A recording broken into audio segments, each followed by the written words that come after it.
আসসালামু আলাইকুম। গ্যাস্ট্রিক একটা ইউনিভার্সাল রোগ বলে আমরা সবাই এটাকে চিনে থাকি এবং পৃথিবীর মধ্যে যত বেশি মেডিসিন বিক্রি হয় তার মধ্যে গ্যাস্ট্রিকের ওষুধ হচ্ছে প্রথম সারিতে আছে, আমরা সবাই জানি। কিন্তু আপনি কি এটা জানেন যে গ্যাস্ট্রিক চাইলে আপনি প্রতিহত করতে পারেন? গ্যাস্ট্রিক জিনিসটা আসলে কি?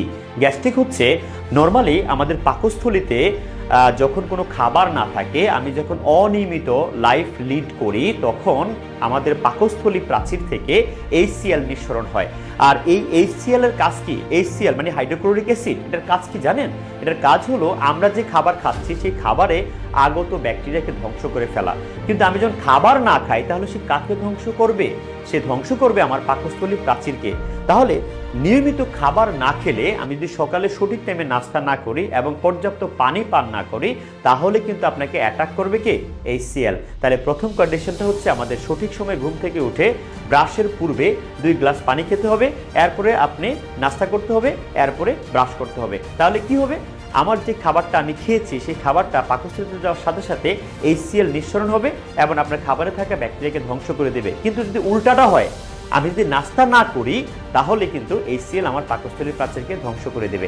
আর দ্বিতীয়ত হচ্ছে তেল এবং চর্বিজাত, বিশেষ করে আমরা খালি পেটে অনেকেই ফাস্টফুড খাই কিংবা তেল জাতীয় খাবার অথবা ঝাঁঝালো খাবারগুলো বেশি খাই। এই ঝাঁঝালো খাবার খেলেও আপনার পাকস্থলী প্রাচীর যে ক্ষত হয়, সেখান থেকে আপনার গ্যাস্ট্রিক হতে পারে। এছাড়া আপনার পর্যাপ্ত পরিমাণে পানি না পান করলেও আপনার গ্যাস্ট্রিক হতে পারে।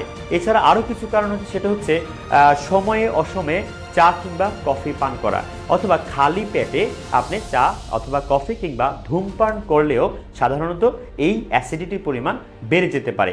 আর অ্যাসিডিটিটা বেসিক্যালি আমাদের পাকস্থলীতে, আপনি এখানে যে পাকস্থলীটা দেখতে পাচ্ছেন, এই পাকস্থলীর বিশেষ করে যে গ্যাস্ট্রিক গ্রন্থি আছে, এই গ্যাস্ট্রিক গ্রন্থি থেকে HCl নিঃসরণ হয়ে থাকে। তাই HClকে যদি আপনি প্রতিহত করতে পারেন, তাহলে আমাদের পর্যাপ্ত সময়ে অর্থাৎ সঠিক সময়ে ঘুমাতে হবে, সঠিক সময়ে সকাল, দুপুর এবং বিকাল অথবা রাত্রের খাবার খেতে হবে।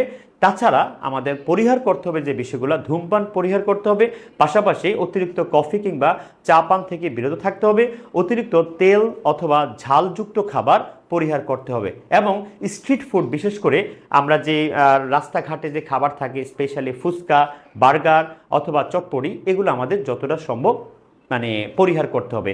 আপনি কি জানেন আমরা যে স্ট্রিট ফুড খাচ্ছি সেই স্ট্রিট ফুডে কিন্তু প্রচুর পরিমাণে ব্যাকটেরিয়া থাকে। হ্যাঁ, সেই ব্যাকটেরিয়াগুলো আমাদের পাকস্থলীর HCl এর যে পিএইচ আছে সেই পিএইচের চেয়েও অনেক বেশি শক্তিশালী।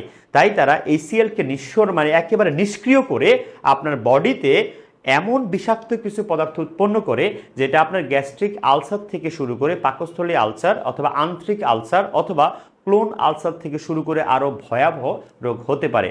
তাই আমি বলবো, আপনারা গ্যাস্ট্রিক থেকে মুক্ত হতে হলে এই নিয়মগুলো ফলো করুন, তাহলে ইনশাল্লাহ গ্যাস্ট্রিক থেকে চিরমুক্তি পাওয়া যাবে। এই ধরনের ছোট ছোট ট্রিক্স এবং নিয়মিত আপডেট পেতে হলে আমাদের ওমেগা পেজের সাথেই থাকুন। আসসালামু আলাইকুম।